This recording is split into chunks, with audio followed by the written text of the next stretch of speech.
Welcome, everybody. Here we gather at Friday afternoon at the Manor. And I'm just going to, and there's Judy coming in. Isn't this wonderful? And while we still have we can see things, I can just, okay, 1 second.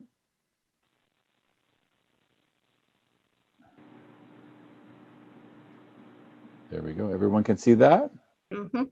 Fabulous. Yep. Now I'm going to pass the microphone over to our wonderful idea and wise sage named Susan Johnson, who ignited the fire of this great idea to have Friday afternoon speaker series, and it's expanded and expanded, and we're continuing to expand. So great word and great thought. So Susan, without further ado, can you introduce our wonderful keynote speaker today? Well, welcome everybody. Welcome back to those of you who've been with us a while. Welcome also to anybody new. We're delighted to welcome back James Fitzgerald, who's spoken on his other novels, and this week he'll be talking about Dreaming Sally. So James, please. Thanks, Susan. So yeah, this is the third time I've been here. I was here in January and February. This is the third and final talk. And I've been speaking about a trilogy of creative nonfiction. And Dreaming Sally, which was published in 2018, is the third and final installment of this trilogy. The first one was in 1994, Old Boys on Upper Canada College. The second one in 2010 was What Disturbs Our Blood, about my family. So my first book was about school. My second book was about family.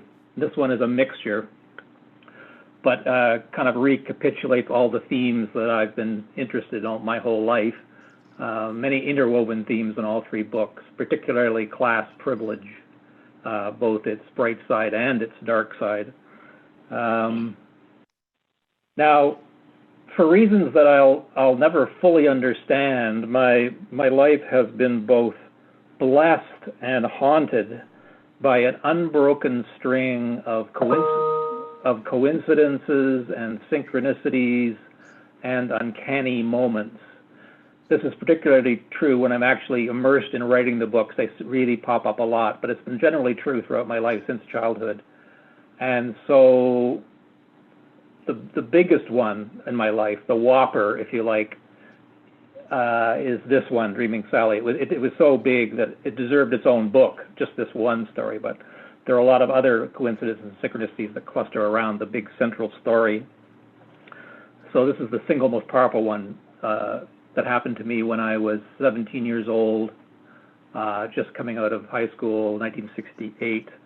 I was trying to escape my warring nuclear family and my oppressive all-boys prep school. And if you've heard my previous talk, I talked about how my doctor father was collapsed in midlife, and I was very stoical, not telling anybody about my terrible case of Crohn's disease, very, very stoical, and which is the way I had been raised. You don't talk about your inner life.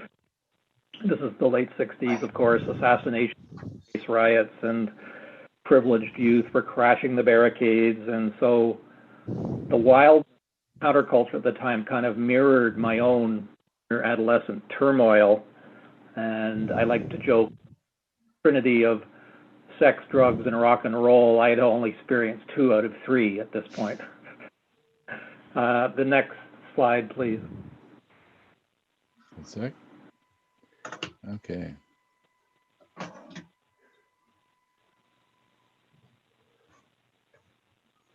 So, miraculously, on July 2nd, 1968, I was packed off on something called the Odyssey.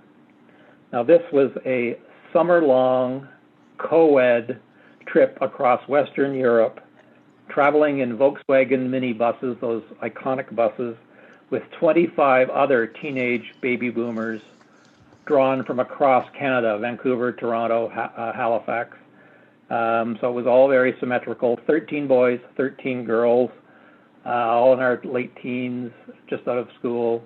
And Tammy and Nick were the 2 leaders. You see them in front. Nick was a UTS old boy, all of 24, and Tammy was all of 20. They were both art history majors and very charismatic, lovely people.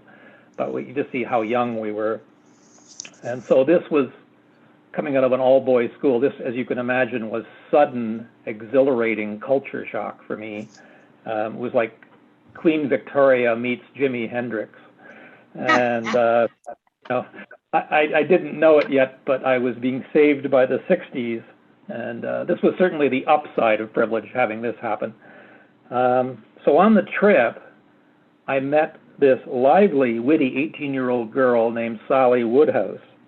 So like me, she was the child of a doctor. And that's us at the top left corner. I'm at the top left, and she's beside me. And yes, Sally was long and tall, just like the song. And yes, she actually drove a Mustang. So she was kind of like a soul song made flesh for me. And as I said, girls were a foreign species. So I was instantly smitten. And that was partly because I knew so few girls, but I did know Sally. I had met her when I was 10 and 11 up at Lake Simcoe, where her parents had a cottage, and my parents rented for a couple of summers. So I used to horse around in the sandbar in Lake Simcoe when I was like 10 and 11, and she was very much a tomboy. But I can never forget coming up in the summer of '62. I was 11, just hitting puberty, and I saw her on the dock in her bathing suit, and I remember I had my first erotic feelings for a girl at age 11, and it was Sally. And I remember thinking, oh, this is what everybody's talking about. She was no longer this tomboy. She was a girl. And so here she is on the trip. I hadn't seen her in 6 years. So we had a lot of catching up to do. So next slide, please. Yep. So this is taken of Sally in her backyard. This is in 1967, which you may remember was called the Summer of Love, which has always struck me as ironic because does love have to be constrained to one summer? And anyways, Sally wasn't a classical beauty, but that was part of her charm. She was really comfortable in her own skin, very down to earth, very unpretentious. She was not the caricature of the private school girl, porcelain doll. She just had none of those qualities, and very authentic and real. And that's why I was drawn to her for that reason. And she really grounded me on the trip. Next slide, please. So on the first week of the trip, it was an 8-week trip across West. We had a week-long kind of love-in on this Italian ocean liner called the Raffaello. And the first week, it was fantastic. And we were sailing from New York to Naples. We called it the Love Boat. And it was just the salt air. Everybody was falling in love with each other. It was just a wonderful time. And but unfortunately, over that first week on the boat, Sally would not stop talking about her boyfriend, a boy named George Orr, who was all of 21 years old and had a beard, was at York University. I'm 17. And so this was problematic. And apparently he was brilliant and was being groomed for greatness by both his family and his school, Upper Canada College, and at the same time doing his rebel 60s best to resist it. So next slide, please.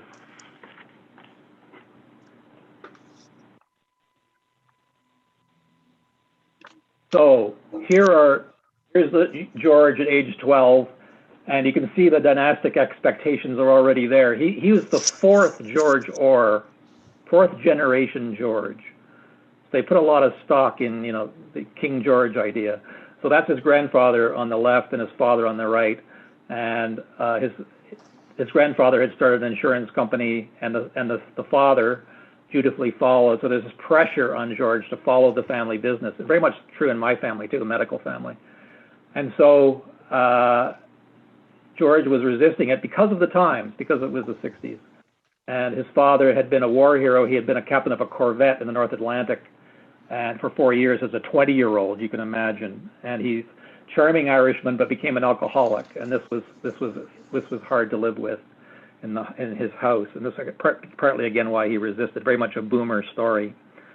And apparently, when very, very bright young man, and apparently when he was 12, George was summoned into the office of the prep headmaster at Upper Canada College, and he said to him, "Or, I've had my eye on you. There's you and your classmate Michael Ignatieff. One of you boys will be prime minister one day." An ironic remark now, of course. And George's first thought at age 12 was, "Oh God, now I'm going to have to do my homework." Because he was saying, thought. Okay, next slide, please.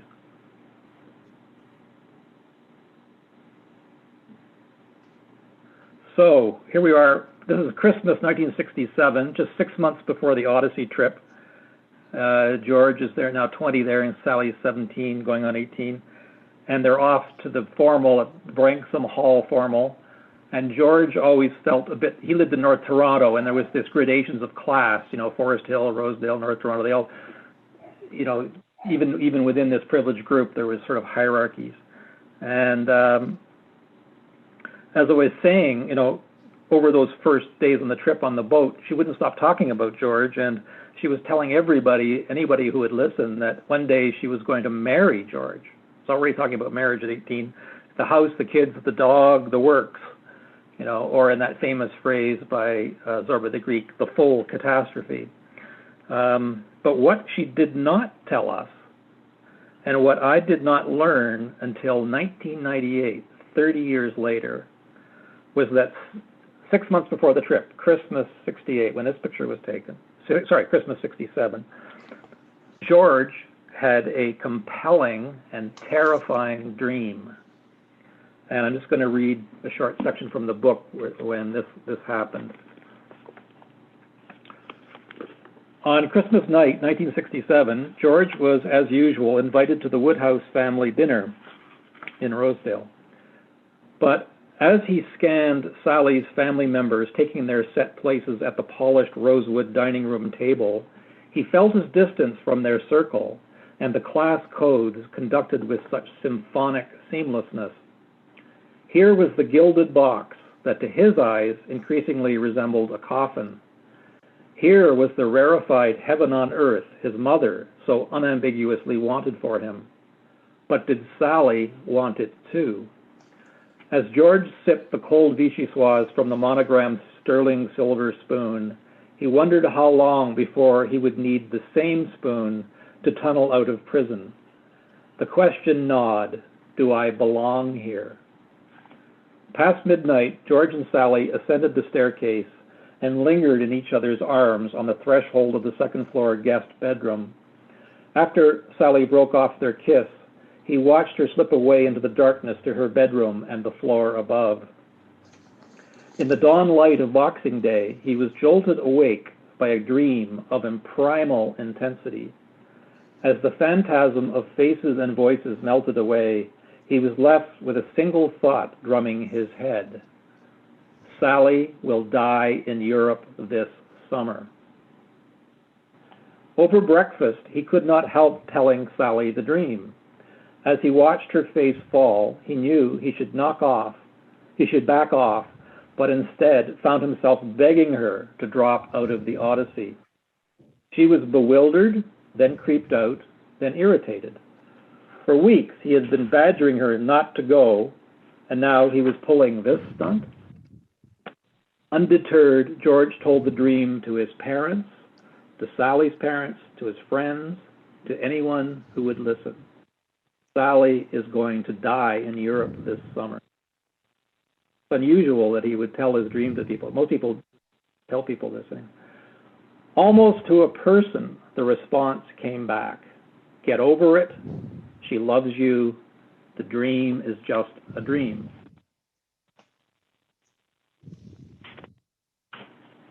So now, George self-admittedly was the insanely jealous type, kind of Othello to her Desdemona. And that 6 month period between the dream and the trip his intense possessiveness nearly broke their bond. But Sally, being Sally, insisted on going the trip. Was she not 18 and indestructible? And so on July 2nd, 1968, George reluctantly drove her to the airport, and as he watched her ascend the escalator to the flight, he said to himself with a cold granite certainty, "I am never going to see you again." And at the top of the escalator, who did she meet but me? Next photo, please.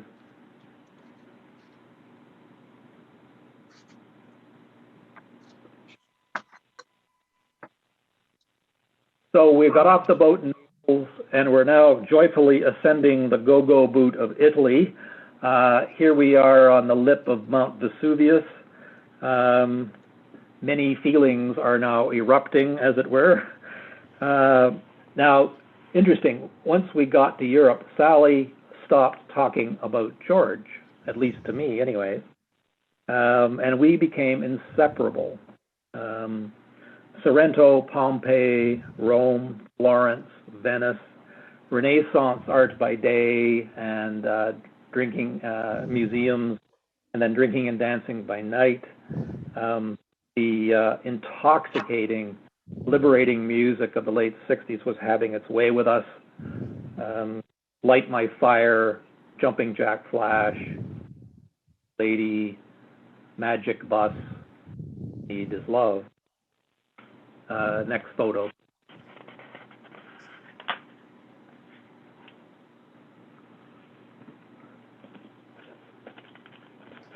So here we are in Rome, our Rome hotel room, and I'm going to just read you another short passage to this part of the story. On our last night in Rome, a gang of us roved the back streets on yet another let's get lost mission. Into a dark nightclub cellar I trailed Sally. We headed for the dance floor, ending up jammed tight to the band, the swinging guitar necks close to cracking heads. When they ripped into Painted Black, I was beside myself. I could not see this thing happening to you, Mick Jagger was. Without a break, the mad guitars switched gears, and we were driven into the land of 1,000 dances. My joints oiled, my limbs limber. I fell into a spiraling, undulating groove. Were we the first generation to invent rapture? Dave sidled up beside us, where all the kids are all dancing together. Hey, Fitz, you're a great dancer. He was as amazed as I was. When the organ riff for A Whiter Shade of Pale softened the pace, I faced my first slow dance with Sally Woodhouse. As if planning escape, I glanced at our table crammed with wine bottles and heaping ashtrays, then turned back to gaze into her flushed face. I slipped my arm around her slowly, tentatively, resting my palm on her lower back, curving into her hip, pressing the impulse to clutch her too tightly. She resisted her as she rested her head on my shoulder. A choir of voices rose in sync with the lyric that we all knew was coming. One of 16 Vestal virgins who were leaving for the coast, and although my eyes were open, they might just as well have been closed. And what's remarkable, when I was preparing this talk, I was reading those lyrics, and I noticed my eyes are closed in that picture. Amazing little coincidence. My eyes might have just as well have been closed.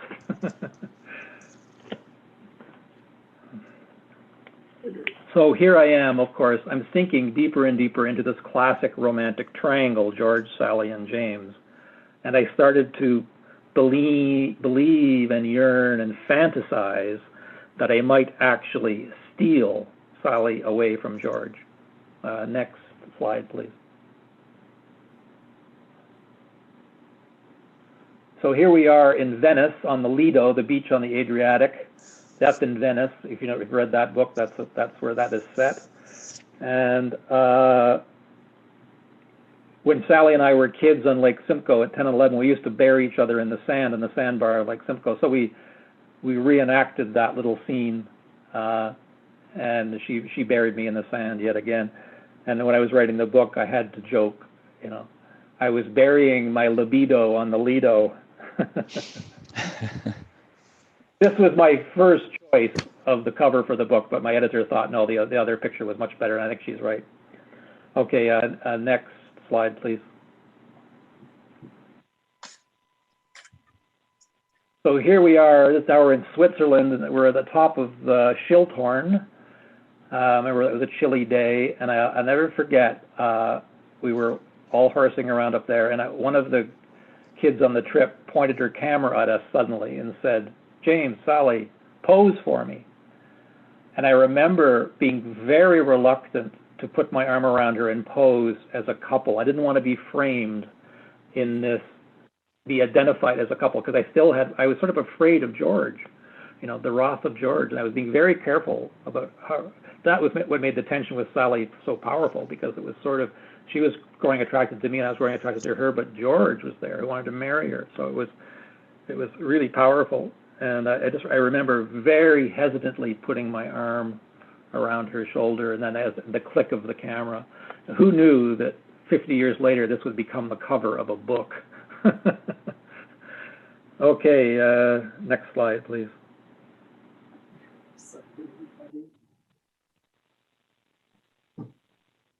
So you can see what the Random House, the art director, did this brilliant thing. I didn't see it at first, but she took that photograph and she had read the book, and so she got it, like symbolic. It's very dreamlike, isn't it? The colors, and she softened it, and she put Dreaming Sally, like the chalk, reminding us that we were still school kids, really.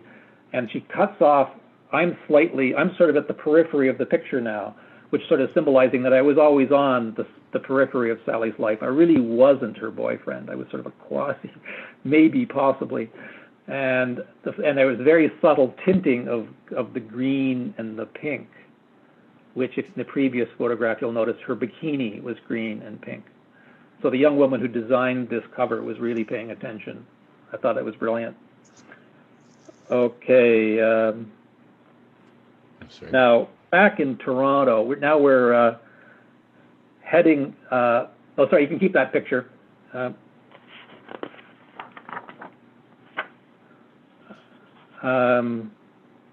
Back, we were at this point in mid-August, and we're heading into Germany now. And on August 12th, we were booked into a hotel on the Rhine, a wine town called Rudesheim, right on the Rhine. And George was, of course, back in Toronto, and he knew there was only 2 weeks left in the trip. We were due back at the end of August in Toronto, but he just couldn't bear the tension. He really did believe this dream was going to come true. And even though he was going to go home, he in a panic, he sort of felt, I use this in the book, he felt like the mythic Orpheus in the Greek myth, you know, Orpheus and Eurydice, doomed by a dream to lose his lover to the underworld forever. When he looks back and he loses her forever, he was very much an Orpheus figure.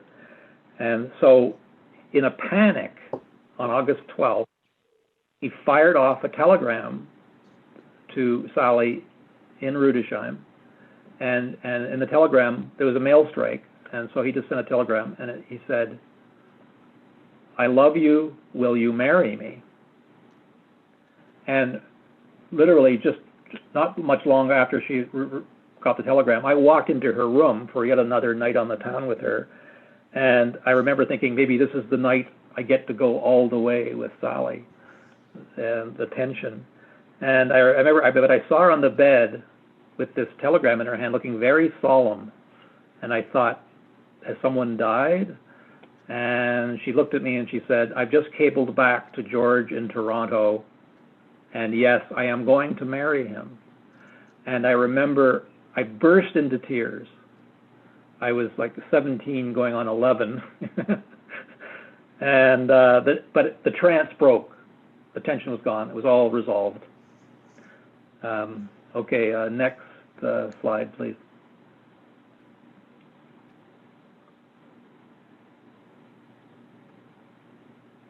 Oh, sorry. There we are. Okay, now this. No, want that one. Back. Oh, okay, this one? That's, this one? Okay.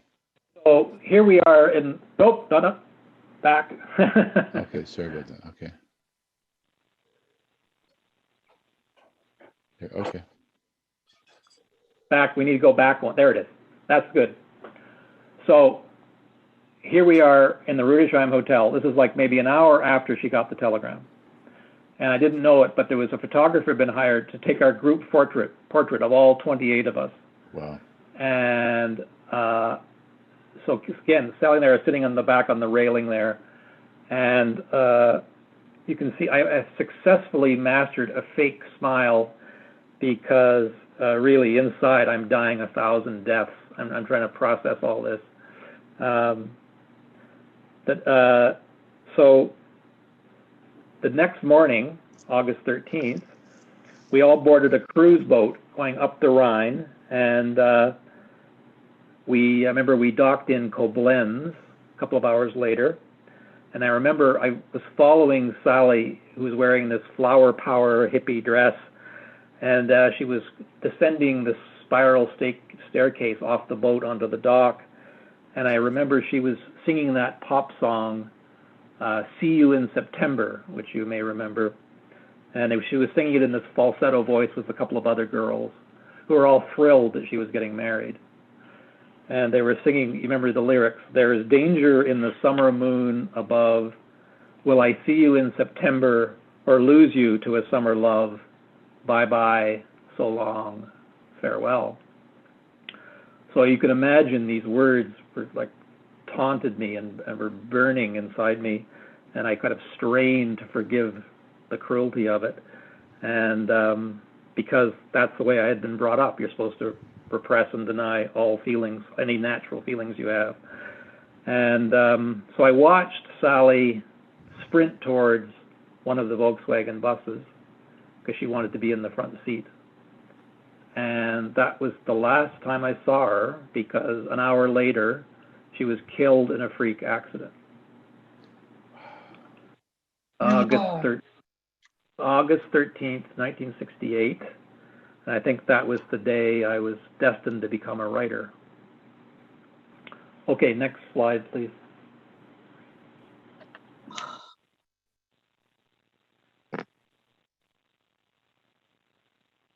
That's it, yep. So I've taken you about 1/3 of the way through the book.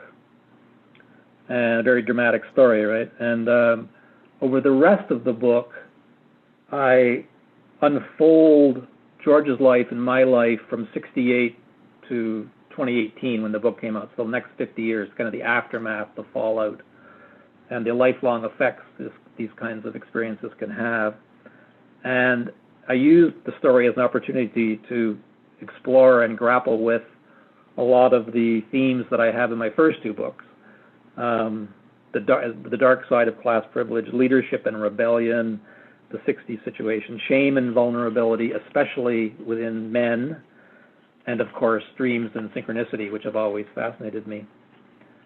So every 10 years, we had a reunion, kind of like the Big Chill. So in 1978, 1988, 1998, 2008, not all 28 of us were able to come all the time because a lot of people were out west and out east. But in Toronto, certainly, we had reunions. And Sally was sort of the glue that kept us together. Because even if Sally had not died, I think the group would have stuck together. We were so bonded. We had such a wonderful time and learned so much, and had a lot of fun. We learned a lot about art and history, but it was the bonding. And so this is a picture of our 30th reunion in 1998. Nick, the leader, and we're reconfiguring. You can see holding up the photograph. We're reconfiguring our positions where we were in Rudesheim, and as they kind of like the Big Chill. And there I am up the top left, and I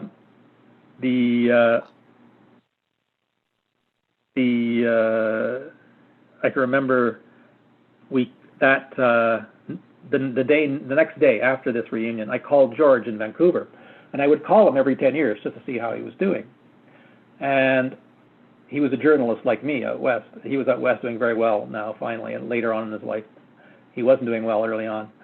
And that night in 1998, he told me about the dream that he had. He hadn't told me in '68. And at this point, I was writing What Disturbs Our Blood, and I thought, wow, that's a dream. That's incredible. That's the seed of a possible book. But I'm not going to do it now, and if I ever do it. I wasn't really intending to do it. And then our 40th reunion out in Vancouver in 2008, one of the women on the trip said to me, Fitz, you're a published writer. This dream story is incredible. Do you think there's a book in this? And I said, I wouldn't dream of it, as it were, because it's George's story. It's so painful for him, and why would I invade his privacy? I wouldn't do it unless he agreed to it. And so I thought, what the hell? I'll just, at least I'll ask him, and if I'll reassure him I'm not going to do this unless, of course, you cooperate or want to do it. And I can remember, so I emailed him in 2009, just before What Disturbs came out, and as you can imagine, it flung him into an incredible state of ambivalence. I mean, he's a very bright, sophisticated guy, and he went out west, kind of, as he said, to escape a lot of things and reinvent himself. And he said, a book could heal me, this final piece in me, or it could re-traumatize something, and I'm not sure I want to do it. And he showed my email to his daughter, Lily, who was in her 20s at the time. And she read it, and she turned to him and she said, Dad, you're a journalist, and you expect people to open up to you. So what goes round comes round. And so she kind of gave him a nudge. So he said to me, I'm in, even though he retained his ambivalence through the whole experience. Anyway, so the following year, I was out promoting What Disturbs Our Blood, and we met. I hadn't seen him since 1968. And we had an amazing 3-hour talk and in his basement, and we found out these uncanny parallels in our lives, our family dynamics. We both had brothers named Michael. Both of our mothers went to St. Clement's. Both of our fathers went to Upper Canada. We had these dynastic expectations. We both loved Sally. I mean, remarkable similarities, Irish background. I mean, just really interesting. And I remember when I got up to leave after 3 hours. Oh, by the way, I met his wife. I'll come to that in a minute. She, as we were leaving, there's a box of letters by the door, and as we're leaving, he very dramatically takes a letter off the top, and he hands it to me, and he says very dramatically, this is the last letter that Sally sent to me in August '68 before she died, and I received it after her death, and it was so painful I couldn't open it. So please take it. I mean, I thought to myself, that's the opening scene of a book. Incredible. And then later, some weeks later, he sent me the whole box of all the letters. So then I realized I had a book. It's uncannily similar to my What Disturbs Our Blood, which a big section of that book would not have happened if I hadn't found my grandfather's letters that had been buried in an archive for 40 years unread. That became a centerpiece of the book. The letters became a really important theme in both those books. And ironically, Sally's favorite song, which we used to dance to in Europe all the time, was the song The Letter by the Box Tops. We would dance to that and sing the lyrics all the time. Yes. So all these love letters, he sent me all these love letters, which is very intimate, very powerful thing to do. He's knowing that this is going into a book, verbatim, and he wants to do it. So we spent the next few years just back and forth, talking on the phone. He'd come and see me in Toronto. He went and visited her grave in Mount Pleasant. And he was telling me that, it was really powerful because we were sort of unpacking all these themes that were related to Sally, but even beyond that, we were getting into themes of, cultural questions of trauma and grief and why this society has a really hard time with this and why it's very hard for people to grieve in their own ways, and it's kind of a death-phobic culture. He doesn't want to look at this stuff, and I said this command to get over it is so common, and it's very, very unhealthy and dangerous. And so like when we were young, we weren't allowed to get over it. Both our parents pretended it didn't happen. I mean, it's devastating. And we weren't allowed to really mourn her loss. And he was, in a sense, saved. George was suicidal initially because of the dream, right? I mean, that's the part of it that's what made it all the more cruel, that he couldn't people would talk to him and take the dream seriously. Nobody took the dream seriously either. And so his best friend, Stuart Smith, really kind of saved his life. After Sally's funeral, George was kind of just disappearing into himself, and his friend Stuart could see this. He was the only one who could see, this 18-year-old boy could see his friend in this state. And he said, get into this car right now. And they drove 4 hours into northern Ontario to a cabin up at New Lisgard, where his family had a cabin, a very primitive place. This is August 68 when all the Chicago riots are happening and the world's going nuts. And they were, for a week, the two of them, all they did was just talk and cry and weep and yell at the moon and vent. And he thinks that saved his life. And that's so much, again, the 60s. Your peer group is the only thing you could rely on. You couldn't, the generation gap was so severe. Our parents, World War II people, just couldn't handle this because of their own traumas. And at one point, a year after, in August 69, George was a little better. He was at York University. But one day he was out playing on a beach with his friend Stuart and others, playing Frisbee on a beach. And it was the anniversary, August 13th, 1969. It was Woodstock. They were going to go to Woodstock that week or something. And George he just collapsed. And I would call it a nervous breakdown now. And he was sent to North York the psychiatric ward. And again, like my father and grandfather's treatment, just a horror story. They assumed he was nuts. And they wanted to give him electroshock and drugs.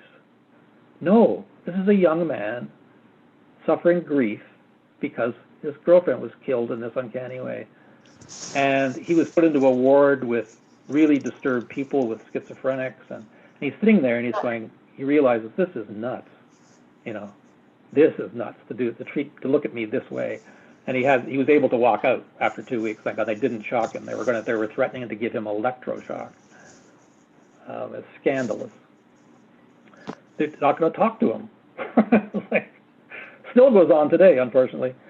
So he drifted for a while. He had all these his family always had high expectations for him. You're going to be prime minister one day.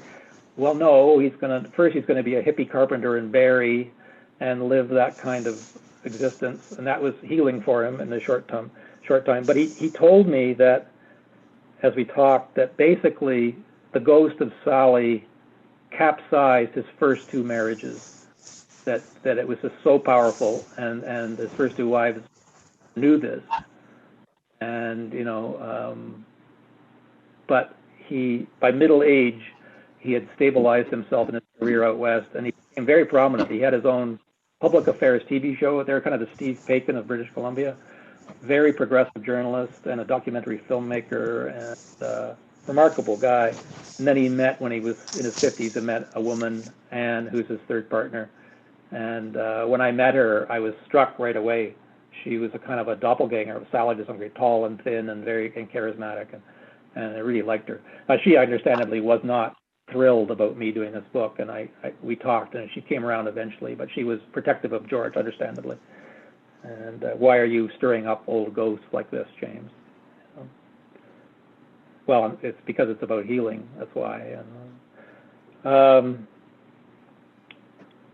So, as I say, there was a kind of healing going on, because I interviewed all the people on the trip too, all the surviving people. And what was coming to me was, from Nick, the leader, to Curry, who was driving the bus that day when Sally died, everybody was carrying this unexpressed guilt. It was guilt spread everywhere, unexpressed. If only I had shouted, or everybody had a fantasy that they could have saved Sally if only they had done something, which is kind of irrational when you think about it. So the book, I started to realize this, like my own guilt for loving Sally. And so it was remarkable things that we sort of sorted through, and we understood our parents better, the traumatized. Both our fathers were addicts, and not very good fathers, but we had empathy for them too, but they just weren't good fathers. And I never forget George saying to me once, he'd say these sort of Zen-like things to me sometimes, and he said, the poor have one advantage over the rich. they know when they've been loved for who they are. And I thought that was brilliant. A lot of people from privilege aren't loved for who they are. And you can start from the monarchy on down.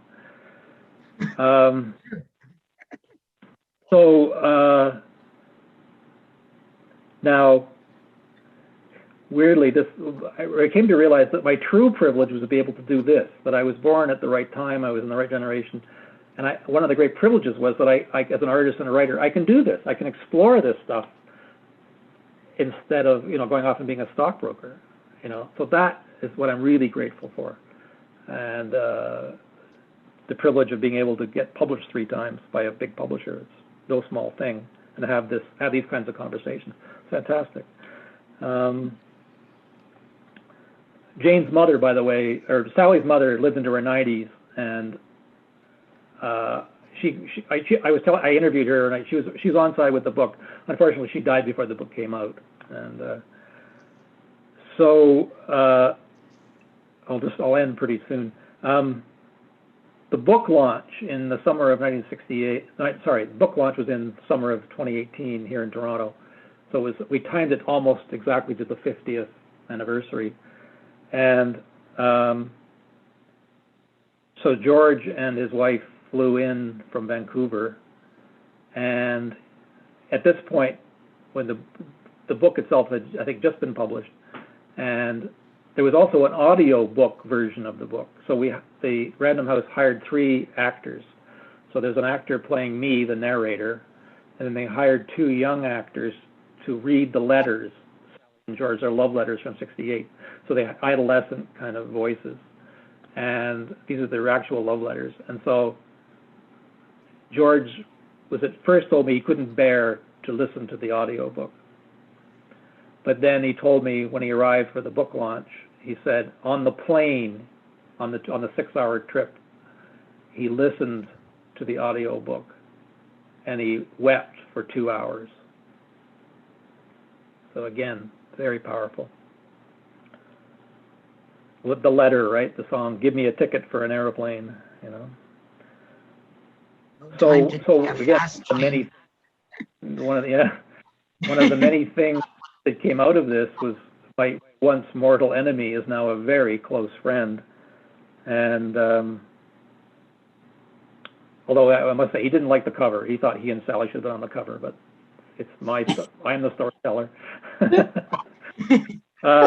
So remarkably, since 2018, again, when I started by saying, synchronicities and coincidences, they continued apace with the publication of the book.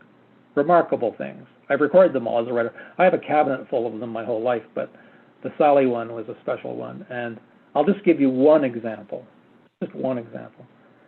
On just before the book launch, my partner Katie and I were up in Algonquin Park on a holiday, and during mid-August, and I woke up in the morning of August 13th, the 50th anniversary. I said to Katie, "Today's the 50th anniversary," and the book launch was coming up in the following week, and I said, I'm going to be interviewed on the media and radio and TV a bit, so I'm going to practice. I'm going to do a little 10-minute talk extemporaneously. I'm going to go out in the woods like Orpheus and talk to the trees, and kind of prepare, like today, like just what am I going to tell people? How am I going to condense the story into 10 minutes, which is hard to do.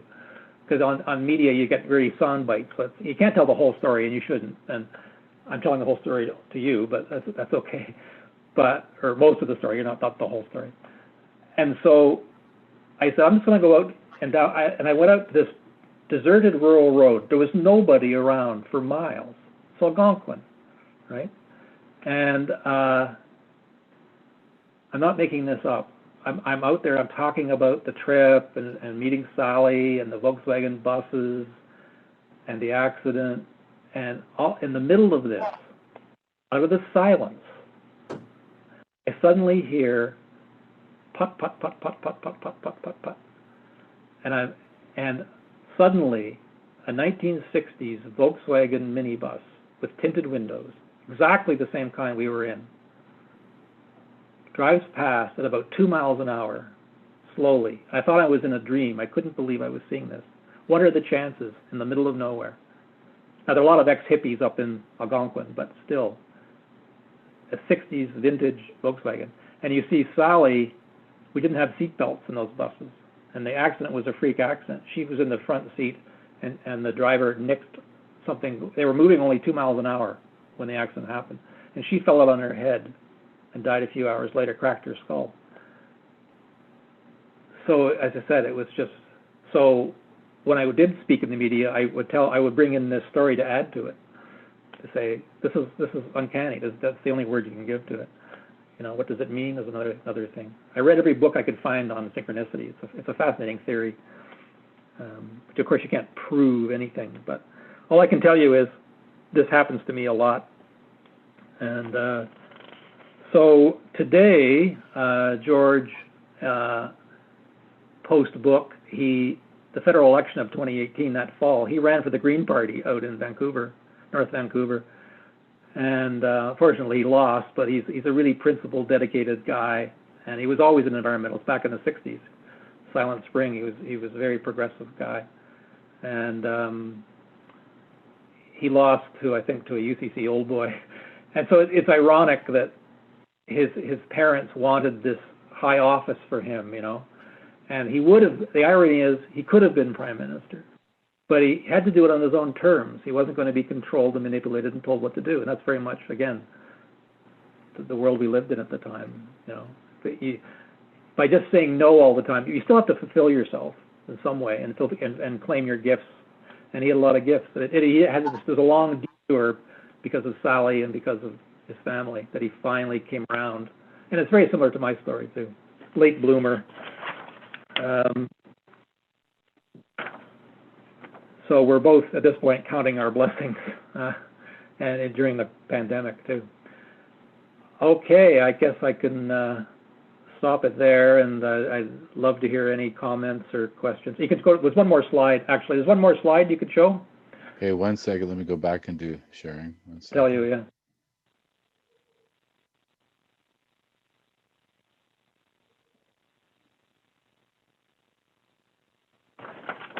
Okay, there we are. So yeah, one more after there. Yeah, just to remind you that this is part of a trilogy,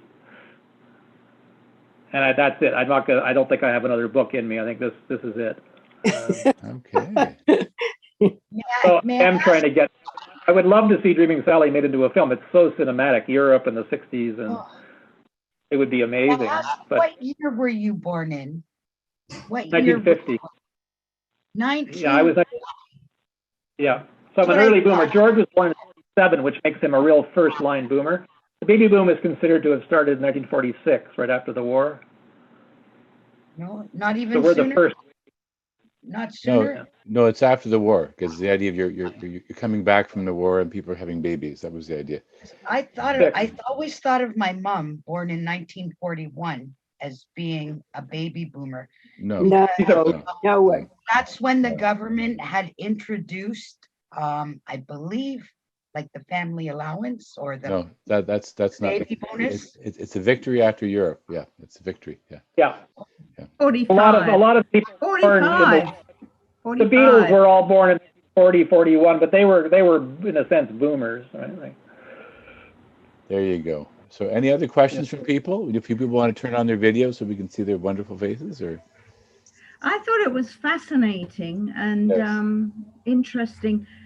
Do you have other, or did George ever have other dreams that were so powerful after that? Like, that's a great question. That's a great question. I asked him that. I said, "Do you do this all the time?" And he said, "No, it was a one-off." And actually, I'm the guy who has dreams, not him. And I forgot to tell you, Stuart, the young man who took him up to New Lisgard to vent and saved his life, he is psychic. He has a psychic quality. Well, I was going to say, it's the Irish in you. Okay, that's is it right. Psychic or is it spiritual? Well, yeah, obviously it's spiritual. Yeah. I think it's both. I think it sounds like it's more spiritual than it is psychic. it's both and, yes. And you see, Stuart, I forgot to mention to you, Stuart, when he rescued George after the funeral, Stuart, speaking of Ireland, his best friend, his soul brother, who he called him his soul brother, was 18 at that time in August 1968, when I was in Europe and George was in Toronto, anguishing away. Stuart was on a motorcycle alone in Ireland, exploring his Irish roots. I'm not making this up. This has all been verified. He one day, on August 13th, the day of Sally's death, he couldn't possibly know, he suddenly stopped. He was in Dublin, and he was overcome with this incredibly powerful feeling that said, something terrible has happened to George in Toronto, and I must drop everything. He was going to go into university in Trinity in Dublin for 4 years. He dropped it immediately, got on the plane and flew to Toronto, got on the phone to George, and George, at that moment, 2 minutes earlier, had got the news of Sally's death. Wow. And Stuart said to George on the phone, first thing he said to him was, "What the hell is going on?" And George said, "Sally is dead." And Stuart said, "Stay there. I'll be there as fast as I can." Wow. How did the accident happen? I mean, you didn't explain the accident. Yeah. A real fluke. It was so complicated. You have to read the book for all the details. There's so many amazing details. But in essence, a boy who shouldn't have been driving, this is again the guilt factor, an 18-year-old boy wanted to take the wheel, and you had to have permission from your parents. Only 4 boys were allowed to drive with the leaders. They rotated. And this boy, unfortunately, it was the last day of the buses. We only had the bus for another hour, and then we were taking train to Paris. And he insisted, and he shouldn't have been driving. And as he pulled out of a gas station, Sally was in what they call the navigator seat with the map, right? And she was trying to help him guide his way out of the gas station. He was very nervous because I think he knew he shouldn't have been driving. And she had her back to the door. She couldn't see the oncoming traffic. She was him. And so he pulled out, and maybe she was blocking his vision part. But a Mercedes just nicked the hinge of the door very slightly, going maybe 30 miles an hour. It wasn't a major collision. And the hinge flipped, and the door opened, and she went down on her back flat. She wasn't thrown very far, but she went back on her head with the map in her hand. So you were all in that same bus? No, there were 4 buses, 7 in each bus. Okay. And that's the other freaky thing. You see, I was in a bus behind Sally, and I was with Nick, the leader was driving, and I was beside Nick. And I remember we were driving past the gas station, and Nick looked back, and he saw this young man, John, getting in to drive. He had told John specifically, "You're not ready to drive." The leader was very good. He was on top of everything. He said, "You shouldn't be driving." And so we were passing, and Nick said to me, "That's a mistake." But he didn't turn around. He didn't turn around. And Nick was an amazing leader.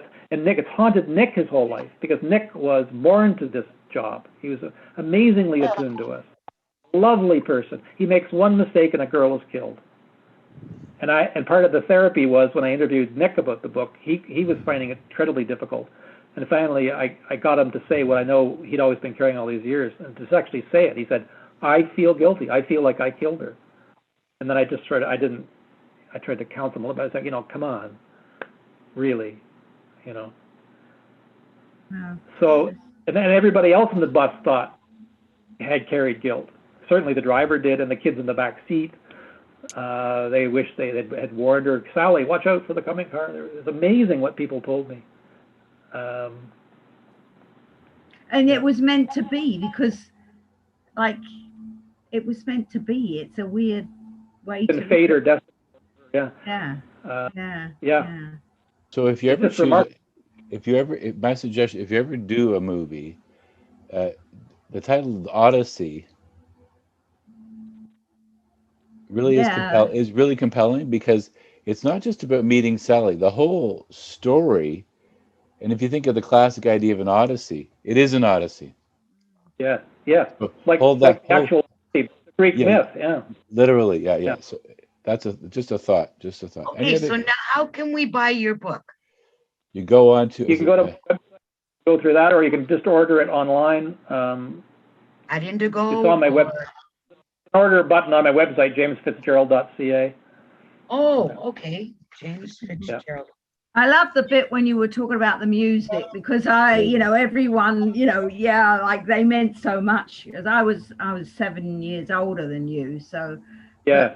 And I'd just come to Canada, and we were at party, English group of people. We were partying to all those that music, so to speak. So that was interesting. It was a unique time. We didn't know it. We thought this was normal. Like this is, and then it all started to sort of dry up in the 70s. What happened? Where'd it go? Well, then there was disco after that, but then disco and punk. 61, so right. I remember the 60s from being 6 and 7. Does anybody remember where Black is Beautiful came from? Which play or who coined it? Would it be Hair? I think it's got to be Hair. Yeah, No? Yeah. I'm not sure. It was 1968, that play. Yeah. So it reminds me of Gidget Goes to Rome and Tammy and all those. Those beautiful movies. Yeah. Did you ever see Gidget Goes to Rome? I've forgotten it now. Yeah, but I named my mother named Debbie after Debbie Reynolds because of the Tammy movies. Uh-huh. Yeah. Because Debbie Reynolds played Tammy. Right. And so that's who it was a period of innocence. The 67 was quite innocent, Expo, and then 68, 69, it got darker, right? The 60s turned dark. It all came to an end in the early 70s for sure. Yeah, no more flower power and riding the last wave of that sweetness. And it was symbolic of the depth of the 60s for me personally, Well, time changed in 1969. Yeah. Yeah. The release of Led Zeppelin 1. Yeah, Altamont and all that stuff, Manson, all that terrible stuff. Mm-hmm. Oh. Yeah. I agree. This would make an amazing movie. It would. It would. There's a 1970s movie with Maggie Smith, My Life in Umbria. Yeah, and Maggie Smith was obviously much younger then, but it captures some of the essence of what you're talking about. Yeah. Yeah. You know what? Yeah. This is like Canadian Film Festival material. Yes. You know what I mean? Unfortunately, you see a Canadian movie. I pitch what disturbs as a Canadian movie. You see, I've talked to producers, and as you know, they really don't have a Canadian film industry. We don't have the budgets to make don't. these kinds. No.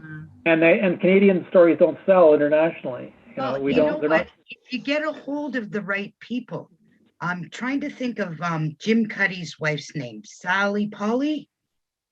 Okay, Sarah Polly. Okay, she's an amazing producer and director, and maybe you should approach like a very talented Canadian that would run with it. But that's a good idea. James raises a good point. Canadian films tend to be situated in Canada. We don't often do Canadians abroad. It just you don't see that theme very much, and it'd be a huge challenge. Yeah, definitely. I mean, I said to my agent, I said, I could change myself to a New Yorker and change Upper Canada into a American school and make us all Americans. And then it would sell. No. Then it would sell. Yeah, Harvard. Yeah. Oh, it wouldn't be true, but we could adapt if we were American. There's a lot of Canadian talent still in Toronto. The movie would have been time ago. You see, the Americans would have jumped on that. Yeah, they would. Canadians are very conservative still. That's right. Like they and the films that are Canadian are slow. They're slow moving. They make not the younger generation. The younger generation have gone down to the States. That's like Ryan Reynolds. Yeah. Ryan Reynolds, he's a Canadian, he's down the States. Mm-hmm. Yeah. Canada doesn't have the same kind of money. My youngest son is not here, but he could probably give you a list of, maybe I'll get in contact with him. He's in Scotland, but he's from the movie industry. He worked in the movie industry for 2 years, pedaling around, going from set to set. He knows all the right people. So maybe, I'll see if he'll open up to me and tell me some of his contacts, and I can maybe Thank you. forward a list of people to you. Reach me on my website through my email on my website. I will, because this is really worth. It's a very compelling story.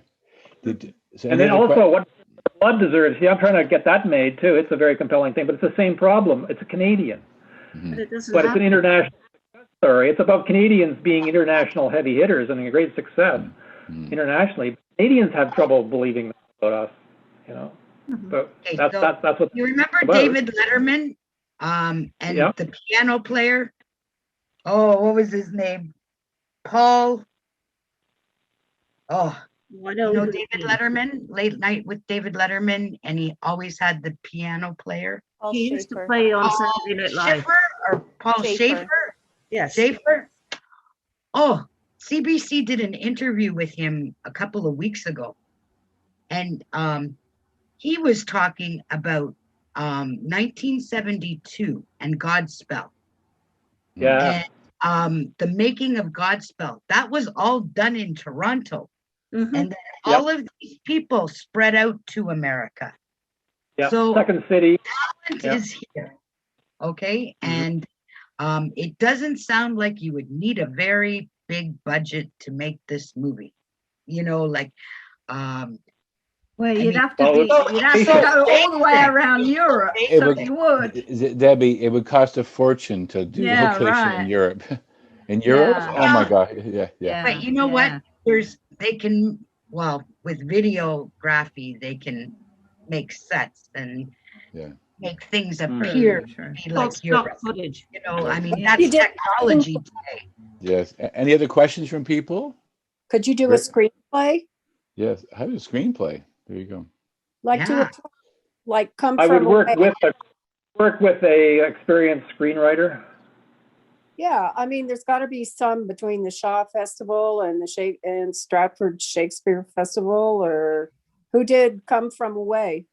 Right. Yeah, because it's a different kind of writing. Its dialogue is it's different from literary nonfiction that I write. Yeah. It's a different kind of talent. Yes.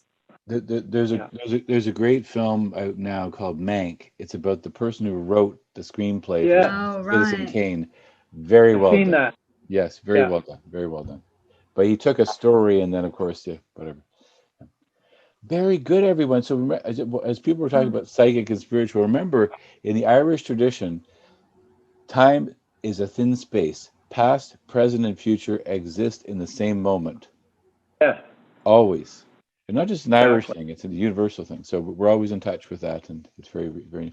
We were caught up in the spell of Sally. We were with you in that whole journey. It was very good. Even though you were just recounting it, I'm sure reading the book would be even more spellbound. Yeah, definitely. I know. I want to get the book immediately. And the audio. yeah, definitely. Yes, indeed. Audio book is interesting. Yeah. And maybe you should try another version of this where you actually read portions of the book and then talk about it too. Yeah, would you come back? Maybe we could have a reading club. Sure. I think you tell. By the way, this is the first time I've used images. Whenever I've spoken about reading Sally, I've done it without images. Okay. So I think it made it all the more powerful. I think the images are powerful. So this is what Broadview Magazine is about. Once a month, they have like a book club. We all get together, and I'm sure this is where I heard about your book, was at the last book club meeting. Okay. So get a hold of, you know what? I'll get your email from your address, and I'll give you, I can't remember her name, but I've already emailed her. I'll give you her name and her email address, and you can get a hold of her. I really Okay, appreciate it, because I think there's going to be a resurgence of interest, because you see, this book bombed at the box office. It did terribly. And the reason being, it wasn't reviewed in 2018, even though my previous book had won Writers' Trust Prize. I'm a well-known writer. This book disappeared very quickly, and I found out the reason, and I'm discovering this now with the CBC too. It's because of the times we're in, and it's understandable. Yes, You see, yes. I am a white male. Right.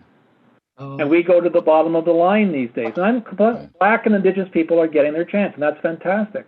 So I'm not worried about that. I don't begrudge them that, you know. oh no, But well, no, why should we? Because you know yeah, but what? some people do.